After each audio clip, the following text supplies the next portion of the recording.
Robert, tell us, what is the inspiration behind this body of work, and what compelled you to put together this exhibition? To me, it's all about remembrance and authenticity.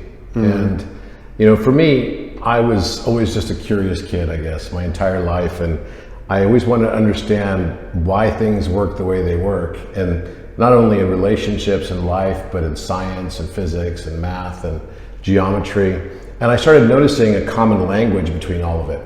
And I'm a linguist. I speak 8 languages. I learned 8 languages in my lifetime. And I started looking at mathematics as a language. And as a result of that, I started asking myself the bigger questions. Like, if math was a language, then what would be the verbs? What would be the objects? What would be the subjects? What would be the nouns, etc.? And how would all the participles work with that as well? And that's when I realized, wait, so geometry is like the sentences. And you could look at it this way, that number in itself is arithmetic, number in space is geometry, number in time is music, and number in space-time is cosmology.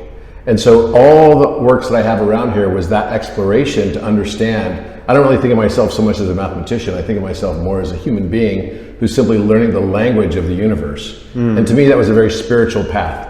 And so I've written several books where I've taken this knowledge and applied it to harmonics and physics and now AI and consciousness.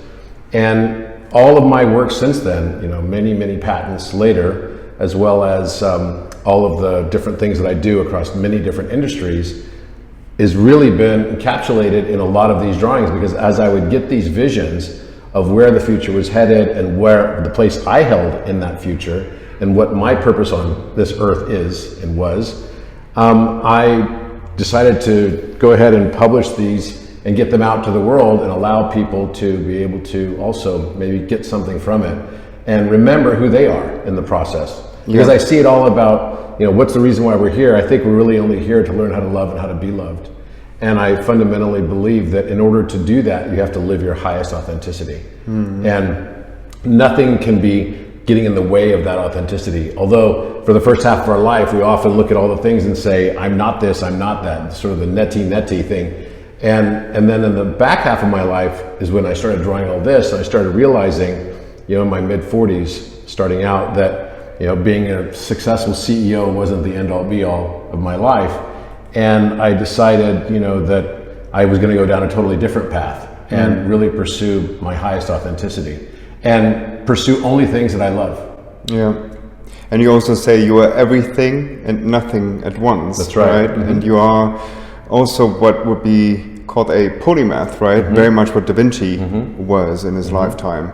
And I very much see a modern day Da Vinci right in front of me. And those works are extremely activating. In fact, a lot of Da Vinci's paintings were serving as portals that he left to us as humankind to help us in our ascension process now. So how do you see your role now, seeing yourself, opening up your field to name yourself an artist now as well? Like, how has that process been?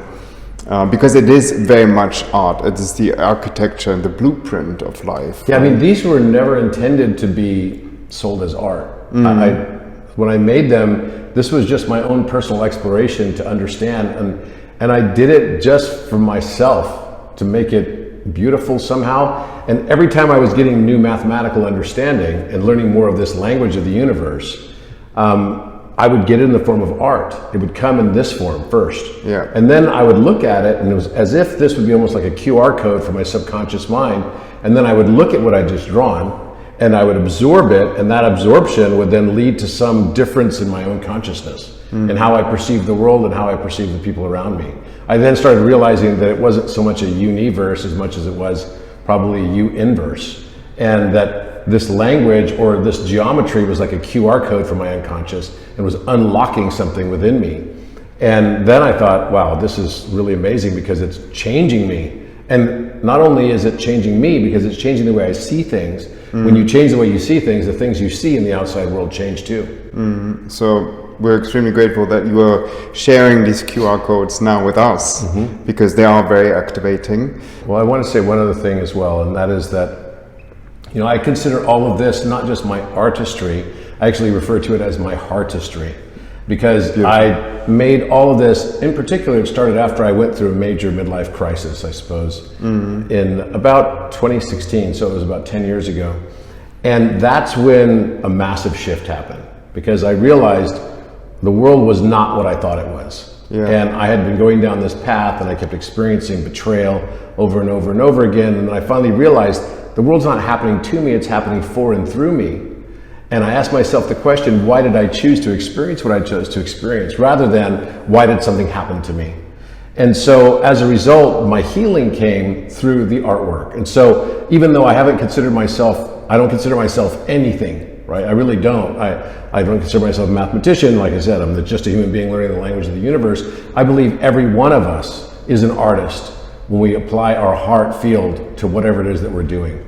And when you fall in love with something, it doesn't matter if you're pursuing science or anything else, it becomes artwork. And that's crossing the transom, this mirror recursion into this higher version of yourself that is suspended within this beautiful, loving heart field. And to me, that's what I hope that you get across from this. I hope that it tantalizes your logos, but more importantly, I hope that it really impacts and transforms in some way, shape, or form your pathos as well. Yeah, most definitely. And we are, as you say, we are creators, whether we want to believe it or not, of our own reality. We all are. Right? The reality we like or we don't like, right? So we take equal responsibility for it.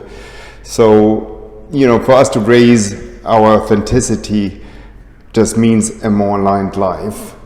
And we live in very important times right now, so there's massive shifts that are happening as we speak. And being part of it and doing this type of exhibition, I just feel is so extremely important. I once mentioned to you, I believe that historians of our future will write about you, Robert. So thank you for entrusting us with your work. Thank you. It's an honor to be here with you. Yeah, no, it's an honor. It's all ours. So thank you very much. Thank you.